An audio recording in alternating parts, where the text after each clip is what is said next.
Hello students, कैसे हैं आप। आज हम कक्षा 7 अध्याय 5 अम्ल, सारक और लवण के भाग 1 के बारे में चर्चा करेंगे। आप स्वयं भी इस पाठ का पठन अपनी पाठ्य पुस्तक में से करके महत्वपूर्ण बिंदुओं को अपनी नोटबुक में नोट कर सकते हैं। इस पाठ को पढ़ने का हमारा उद्देश्य यह है कि आप इस वीडियो के अंत में निम्न सीखने में सक्षम हो जाएंगे। प्राकृतिक पदार्थों का स्वाद कैसा होता है, प्राकृतिक पदार्थों में कौन कौन से अम्ल तथा सारक पाए जाते हैं, प्राकृतिक सूचक क्या है तथा प्राकृतिक सूचक जैसे गुड़हल की पंखुड़ियाँ, हल्दी तथा लिटमस पत्थर अम्लीय तथा सारकीय विलयनों के साथ किस प्रकार रंग परिवर्तन करते हैं। हम अपने दैनिक जीवन में विभिन्न प्रकार के खाद्य पदार्थों का उपयोग करते हैं। क्या उन सब का स्वाद एक समान होता है? आइए हम कुछ खाद्य पदार्थों के स्वाद को देखते हैं। इनका स्वाद कैसा है। पदार्थ स्वाद खट्टा है, कड़वा है या कोई अन्य है। नींबू का रस है। नींबू का रस हमें स्वाद में कैसा लगता है? खट्टा लगता है। संतरे का रस हमें स्वाद में कैसा लगता है? खट्टा लगता है। सिरका, विनेगर भी कहते हैं, खट्टा लगता है। दही, दही का स्वाद भी खट्टा होता है। इमली, इमली का स्वाद भी खट्टा होता है। शक्कर, शक्कर का स्वाद न खट्टा है न कड़वा, इसका स्वाद कोई अन्य है। नमक कोई अन्य स्वाद है। खाने का सोडा, इसका स्वाद कैसा लगता है? हमें कड़वा लगता है। खीरा, खीरा हमें कैसा लगता है? कड़वा लगता है। तो यहाँ हम देखते हैं कि कुछ खाद्य पदार्थों का स्वाद खट्टा है तथा कुछ का स्वाद कड़वा है तथा कुछ खाद्य पदार्थों का स्वाद कोई अन्य है। वो मीठा हो सकता है अथवा नमकीन हो सकता है। तो यहाँ दही, नींबू का रस, संतरे का रस, सिरका, दही और इमली का स्वाद खट्टा है क्योंकि इनमें अम्ल अथवा एसिड होते हैं।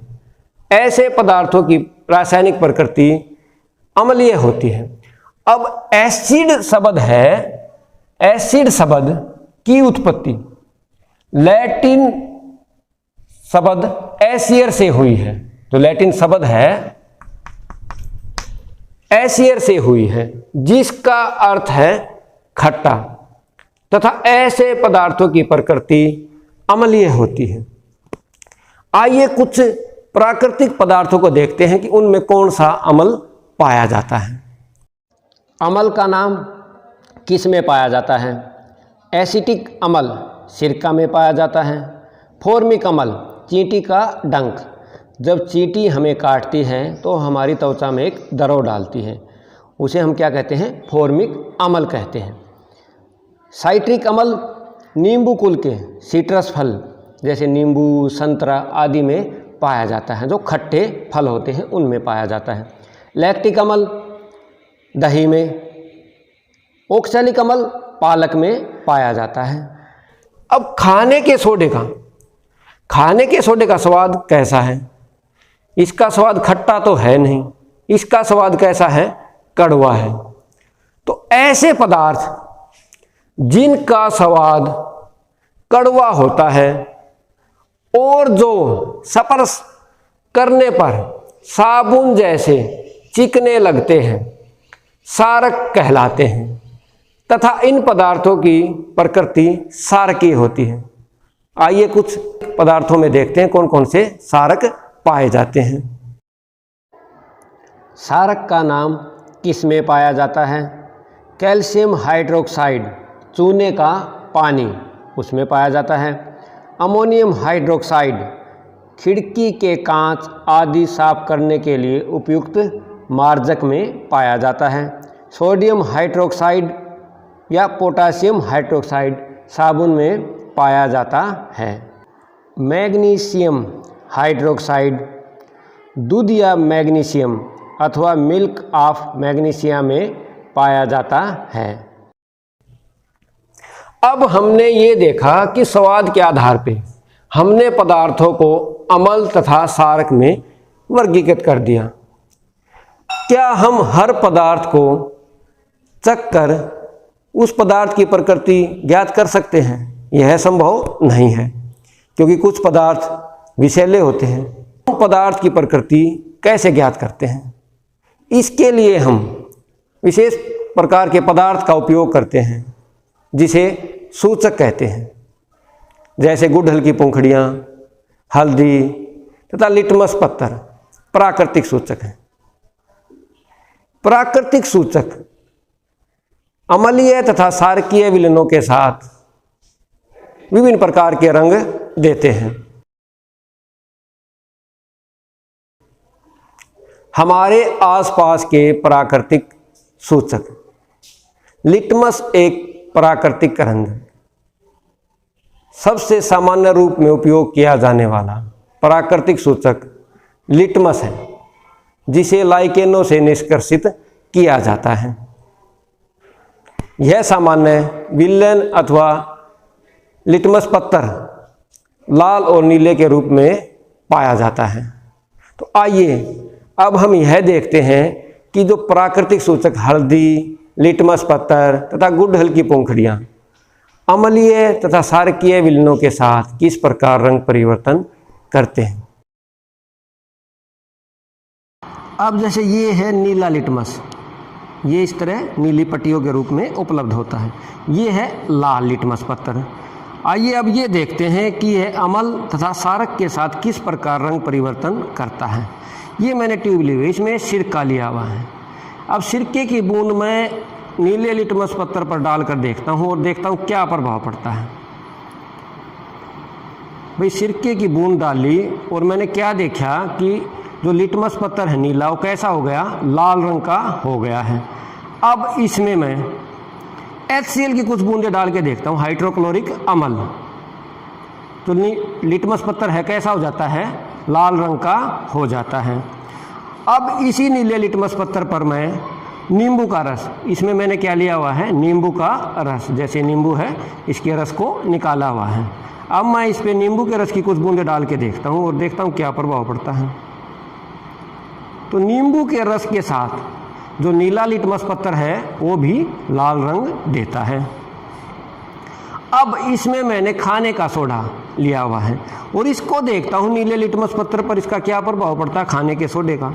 ये नीला लिटमस पत्थर है, इस पे कुछ खाने के सोडे की बूंदें डालते हैं, इसका रंग नीला ही रहता है, मतलब कोई परिवर्तन नहीं है। अब इसमें देखते हैं, जैसे ये है शैम्पू, इसमें मैंने शैम्पू को लिया हुआ है। अब शैम्पू को देखते हैं नीले लिटमस पत्थर पर डालकर, अब भी इसका रंग कैसा रहता है? नीला ही रहता है। अब नीले लिटमस पत्थर पर मैं नमक, इसमें मैंने नमक का विलयन लिया हुआ है, भाई नमक को डाल के देखता हूँ क्या प्रभाव पड़ता है। कोई प्रभाव नहीं है, मतलब इसका रंग चेंज नहीं होता है। अब इसमें देखते हैं वही नीले लिटमस पत्थर पर शक्कर का विलयन, इसमें हमने शक्कर का विलयन डाला हुआ है, कोई परिवर्तन नहीं है, मतलब नीला ही रंग रहता है इसका। अब देखते हैं हम इसमें आंसू जल लिया हुआ है हमने, इसमें हमने आंसू जल लिया हुआ है, भाई आंसू जल के साथ देखते हैं क्या प्रभाव होता है। कोई रंग परिवर्तन नहीं है इसका। तो हमने देखा भी नीला लिटमस भी सिरके के साथ लाल रंग देता है, हाइड्रोक्लोरिक अम्ल के साथ लाल रंग देता है, नींबू के रस के साथ लाल रंग देता है, जबकि सोडा जो खाने का सोडा उसके साथ कोई रंग परिवर्तन नहीं है, तथा शैम्पू के साथ रंग परिवर्तन नहीं है। इसी प्रकार नमक, शक्कर का जो विलयन है और आंसू जल, उसके साथ कोई रंग परिवर्तन नहीं है। अब यही हम लाल लिटमस पत्थर पर करके देखते हैं भी क्या प्रभाव पड़ता है। लाल लिटमस पत्थर को लेते हैं और इस पे सिरके की बूंदें डालता हूँ, क्या इसके रंग में कोई परिवर्तन हुआ? ये अब भी वैसा ही है। अब मैं इसमें हाइड्रोक्लोरिक अम्ल की कुछ बूंदें डाल के देखता हूँ लाल लिटमस पत्थर पर, इसके रंग में कोई परिवर्तन नहीं है।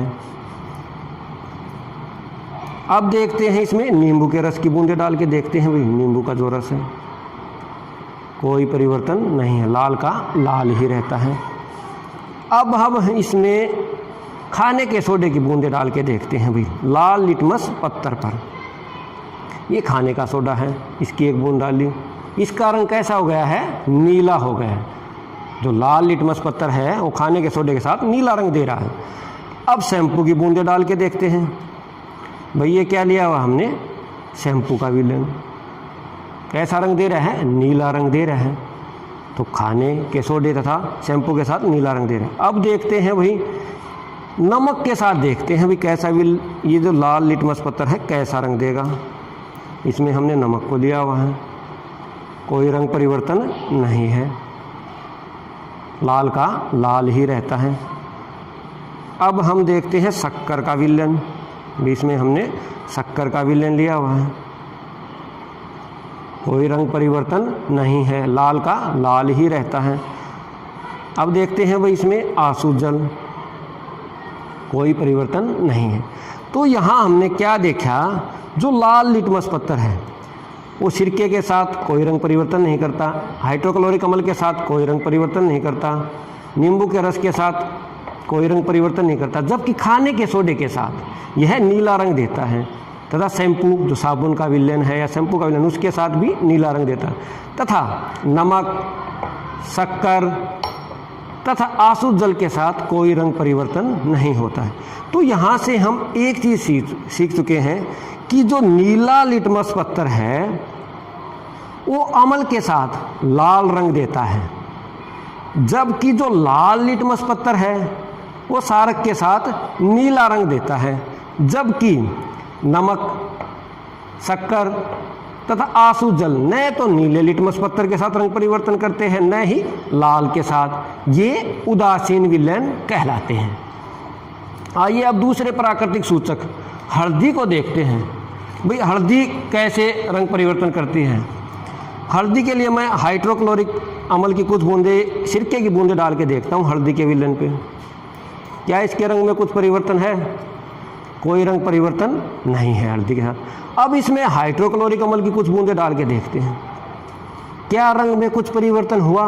कोई रंग परिवर्तन नहीं। अब देखते हैं नींबू के रस की।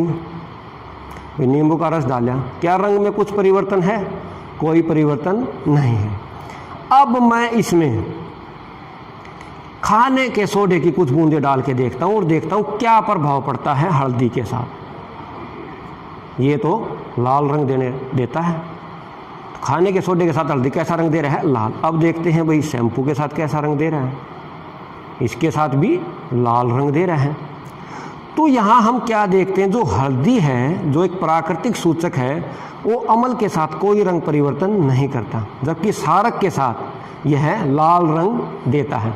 इसीलिए सफ़ेद कपड़ों पर गिरा हल्दी का दाग साबुन से धोने पर लाल हो जाता है।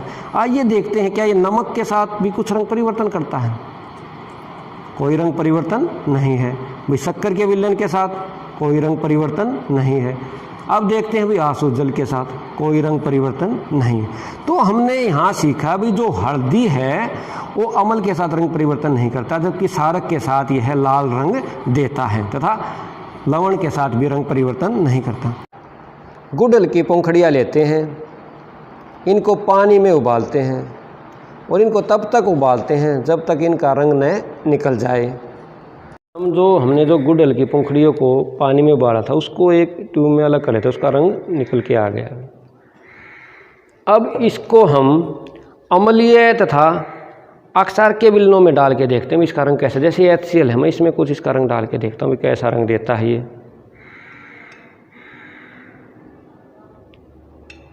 ये हल्के हल्के मैजेंटा रंग का हो जाता है।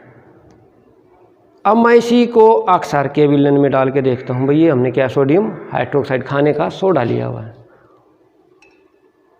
इसका रंग कैसा हो जाता है? हरे रंग का हो जाता है। तो ये जो गुड़हल की जो पंखुड़ियाँ हैं वो अम्लीय विलेन के साथ गुलाबी रंग देती हैं, जबकि अक्षार के विलेनों के साथ यह हरे रंग का हो जाता है। हमने देखा कि जो लिटमस पत्थर है वो नीला लिटमस पत्थर अम्लीय के साथ लाल रंग देता है, लाल लिटमस अक्षार के साथ नीला रंग देता है, जबकि उदासीन विलेन के साथ न तो नीला लिटमस पत्थर और न ही लाल लिटमस पत्थर कोई रंग परिवर्तन करता है, जबकि हल्दी क्षारकीय विलयन के साथ लाल रंग देता है, जबकि गुड़हल की पंखुड़ियों का विलयन अम्ल के साथ गहरा गुलाबी अथवा मैजेंटा रंग देता है, जबकि क्षारकीय विलयन के साथ यह हरा रंग देता है। अब आप निम्न प्रश्नों को अपनी नोटबुक में नोट करेंगे। क्वेश्चन नंबर 1, प्राकृतिक पदार्थ इमली, अंगूर, कच्चे आम में कौन सा अम्ल पाया जाता है? क्वेश्चन नंबर 2, सफ़ेद कपड़ों पर गिरा हल्दी का दाग साबुन से धोने पर लाल रंग का क्यों हो जाता है? क्वेश्चन नंबर 3, सूचक किसे कहते हैं? क्वेश्चन नंबर 4, 3 प्राकृतिक सूचकों के नाम लिखो। क्वेश्चन नंबर 5, आंवला तथा खाने के सोडे का स्वाद कैसा होता है?